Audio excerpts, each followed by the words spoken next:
In a land far away, where the golden sands of the desert stretched as far as the eye could see, there was a mighty kingdom ruled by a powerful king named Shahryar. King Shahryar was strong and wise, but he had a troubled heart. You see, the king was sad and lonely because he had once been betrayed and now found it hard to trust anyone in his life. In this same kingdom lived a clever and brave young woman named Scheherazade. She was known throughout the land for her sparkling eyes and her brilliant storytelling. Scheherazade loved stories more than anything else, and she knew they had the magic to change hearts and minds. Now, King Shahryar had made a sad decision to marry a new bride every day and send her away the next morning.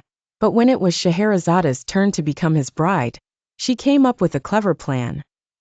As night fell on her wedding day, she asked the king if she could tell him a story.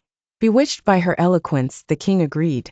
Scheherazade began her tale of adventure, mystery, and magic.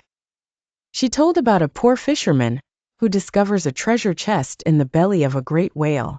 Her words painted pictures in the air, and her voice was as soothing as the gentle breeze. Just as the story grew most exciting, she stopped. The king, eager to know what happened next, begged her to continue, but Scheherazade shook her head and said, "My king, the night is almost over, and to hear the end, you must spare my life until tomorrow." The king, who had not been this curious in a long time, agreed. And so, night after night, Scheherazade would spin another captivating yarn, each more thrilling than the last. She told tales of flying carpets, of wise parrots who could lead to treasure, and of princesses who tamed wild beasts. Each night she would pause at the most exciting point, leaving the king longing for more.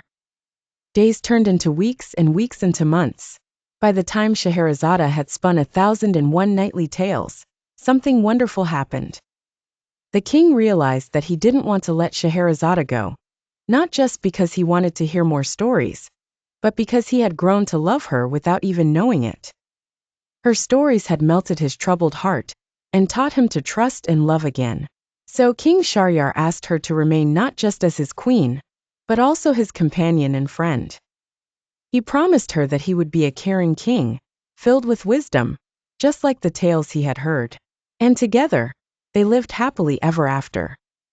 The kingdom was filled with peace and the magic of stories, shared by Scheherazade with children and grown-ups alike. And that, my little ones, is how storytelling saved both a life and a kingdom.